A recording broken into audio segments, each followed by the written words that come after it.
स्वागत है आपका दुनिया जहान में। मेरा नाम है मानसी दास। हर हफ्ते एक सवाल और उसका जवाब तलाशने की कोशिश। बीबीसी पड़ताल दुनिया की।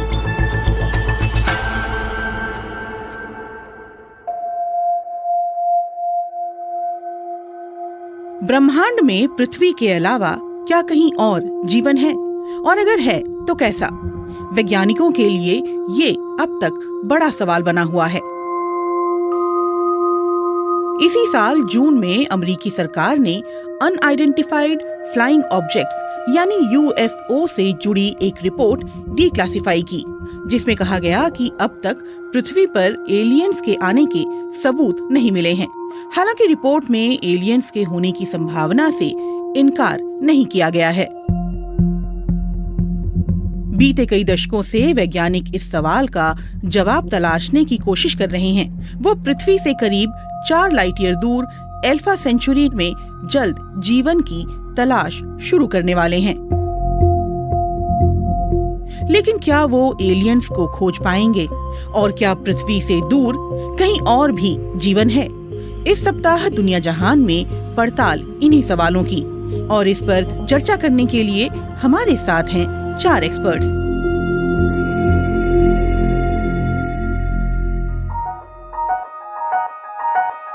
पार्ट 1, कहां कैसे उठा सवाल।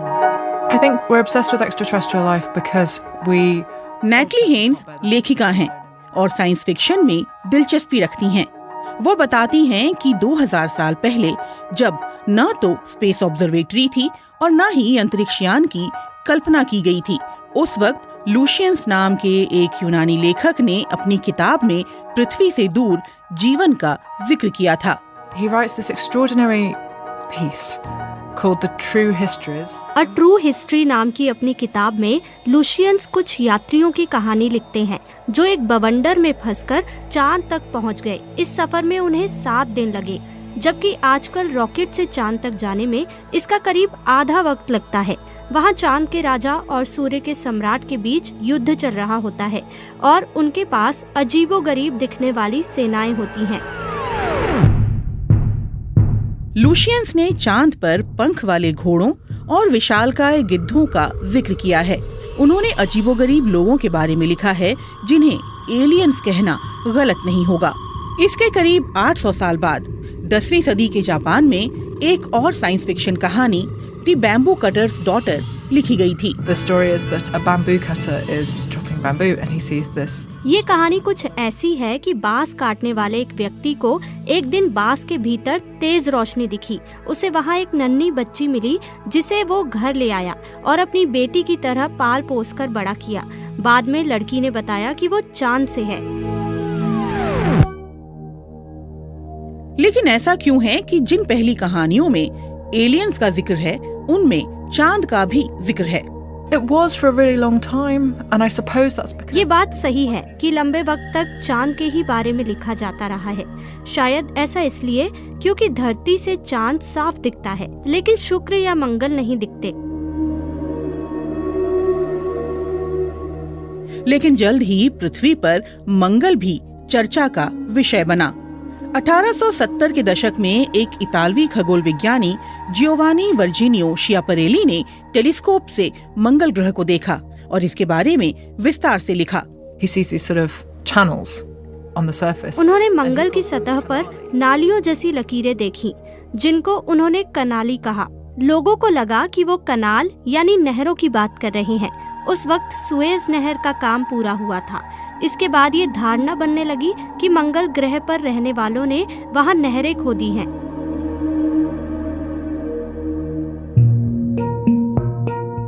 इसके कुछ साल बाद पोलैंड के एक पादरी ने अलेरियल अ वॉयज टू अदर वर्ल्ड्स नाम की एक किताब लिखी, जिसमें उन्होंने मंगल पर रहने वाले 9 फीट लंबे शाकाहारी लोगों का जिक्र किया। पहली बार उन्होंने इनके लिए मार्शियन शब्द का इस्तेमाल किया।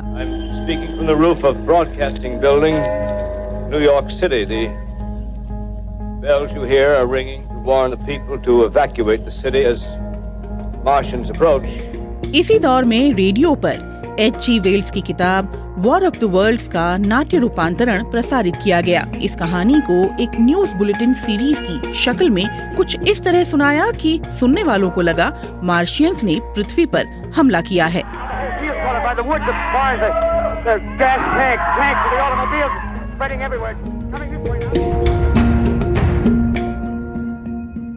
पार्ट 2, दूसरे ग्रहों पर जीवन की खोज। 1960 के दशक में एक युवा वैज्ञानिक फ्रैंक ड्रेक ने कहा कि एक सौरमंडल से दूसरे सौरमंडल को सिग्नल भेजने के लिए विश्व युद्ध के दौरान विकसित की गई रेडियो तकनीक का इस्तेमाल किया जा सकता है और हो सकता है कि एलियंस भी ऐसा कर रहे हों। ऐसे में उनके अस्तित्व को खोजने के लिए हमें जो करना है वो है बस उनके सिग्नल को पकड़ना। It was 3 a.m. and the telescopes were grinding away. Seth Shostak search for extraterrestrial intelligence SETI में वरिष्ठ खगोल विज्ञानी हैं। बीते 4 दशकों से वो एलियंस के ऐसे ही सिग्नल सुनने की कोशिश कर रहे हैं। What Frank did is he used an existing antenna. Frank ने वेस्ट वर्जीनिया की ऑब्जर्वेटरी में मौजूद रेडियो एंटीना का मुंह नजदीकी तारों की तरफ मोड़ दिया। उनकी कोशिश थी कि अगर एलियंस सिग्नल भेज रहे हैं तो वो उन्हें पकड़ सकें। वो 2 तारों पर नजर रख रहे थे। मजेदार बात ये थी कि एक तारे से उन्हें कोई सिग्नल नहीं मिला, लेकिन दूसरे से कुछ आवाज सुनाई दी। उन्हें लगा उन्होंने एलियंस को ढूंढ लिया है। हालांकि ये सेना का कोई विमान हो सकता था। 1980 के दशक में अमेरिकी सरकार ने एलियंस की खोज के लिए सेटी इंस्टीट्यूट को आर्थिक मदद देनी शुरू की। रेडियो तरंगें स्पेस से आसानी से जा सकती हैं और सेथ रेडियो रिसीवर पर जो आवाज सुनना चाहते हैं वो कुछ ऐसी है।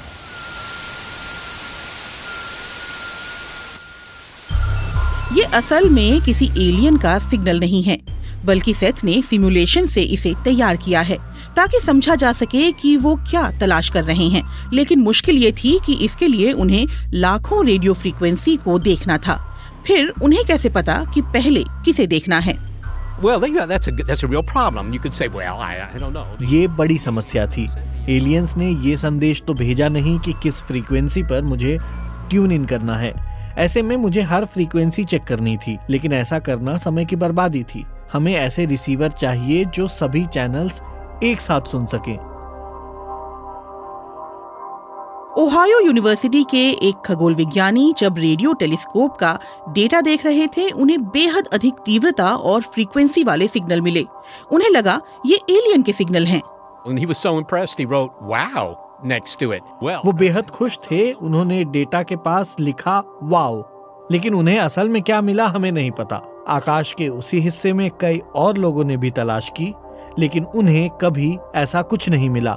ऐसे में 2 संभावनाएं थी, या तो वो एलियंस थे या फिर पृथ्वी पर ही किसी चीज की आवाज थी।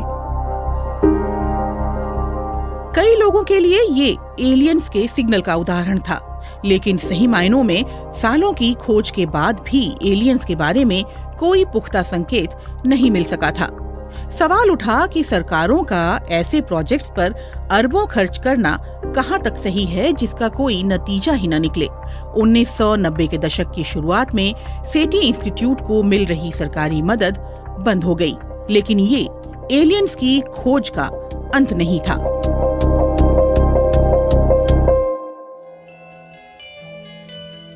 Part 3, कैपलर। One of my earliest vivid memories is seeing the astronauts. David Grinspoon astrobiologist हैं और प्लानिटरी साइंस इंस्टीट्यूट में वरिष्ठ वैज्ञानिक हैं।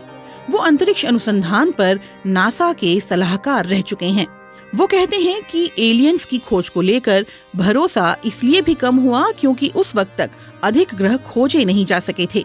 लेकिन 90 के दशक की शुरुआत से वैज्ञानिकों ने हमारे अपने सौरमंडल में नए छोटे ग्रह और ड्वार्फ ग्रह खोज निकाले और एक बार फिर सवाल उठने लगा कि क्या हमारे सौरमंडल से बाहर भी ऐसे ग्रह हो सकते हैं जहां जीवन हो।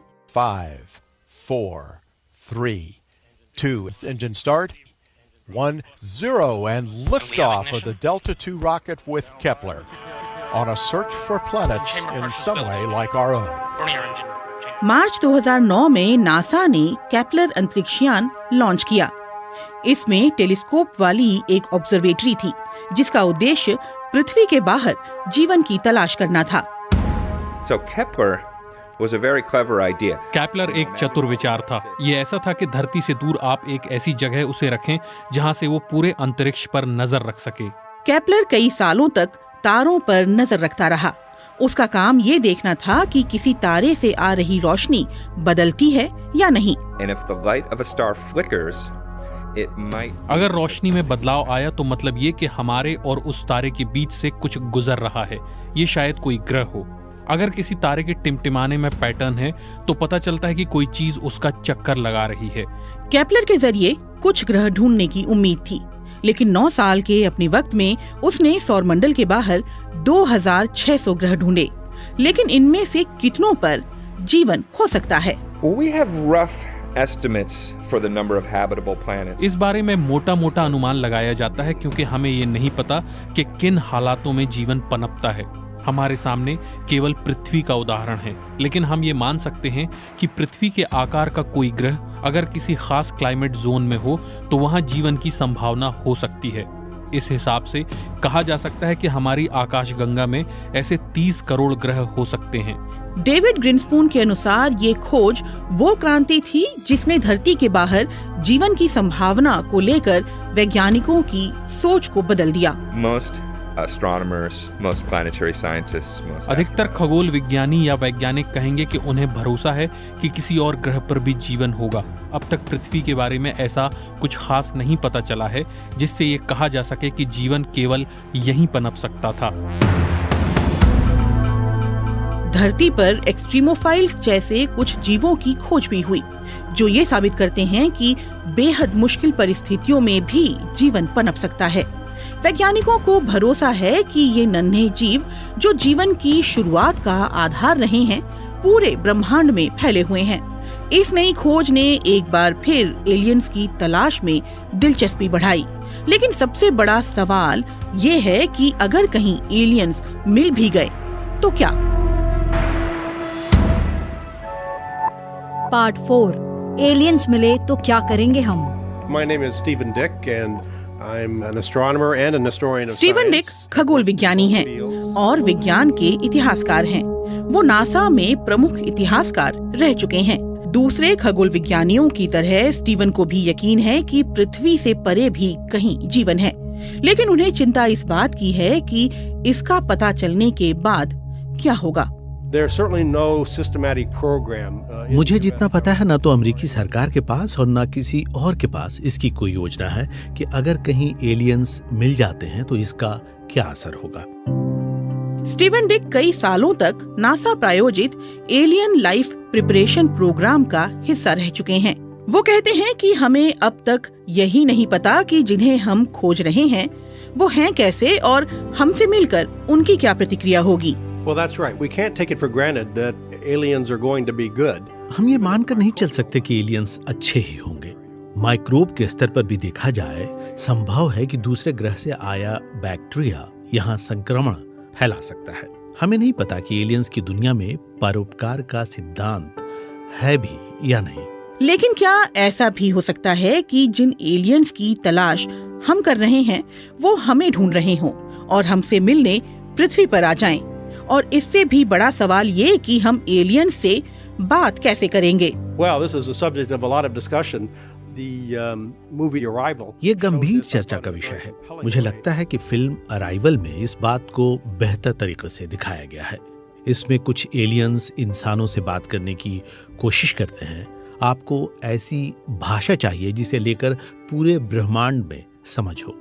कई लोगों को लगता है कि गणित इसका जवाब हो सकती है, लेकिन इसे लेकर भी अलग अलग थ्योरी है।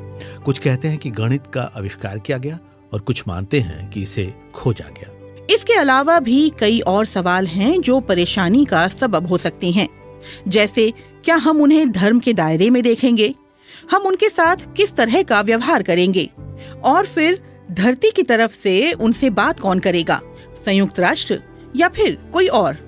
इन सवालों के जवाब अब तक किसी के पास नहीं है। It's always better to have a plan, I think. The plan doesn't always work, but it's better. मुझे लगता है कि हमारे पास कोई योजना होनी चाहिए। हमें नहीं पता कि क्या करना चाहिए, लेकिन इसके बारे में पहले से सोचा जाए तो बेहतर होगा।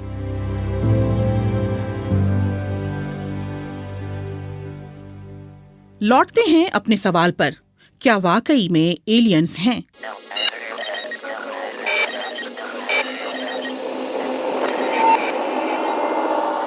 हम जानते हैं कि अब तक दूसरे ग्रह पर जीवन को लेकर हमें कोई ठोस सबूत नहीं मिले हैं। दशकों की खोज के बाद भी इस मामले में हम अभी वही हैं जहां से चले थे। लेकिन इसे अलग नजरिए से भी देखा जा सकता है। ये संभावना का सवाल है। ब्रह्मांड में लाखों आकाशगंगाएं हैं, जिनमें से एक हमारी मिल्की वे है, और हमारी आकाशगंगा में भी अरबों ग्रह हैं। ये संभव है कि पृथ्वी ऐसा अकेला ग्रह नहीं होगा जहां जीवन पनप सका है। हो सकता है कि किसी और ग्रह पर भी जीवन हो, और शायद हमारे जैसा ही हो सकता है कि किसी दिन हम एलियंस को खोज पाएं, या फिर शायद वो हमें पहले खोज लें।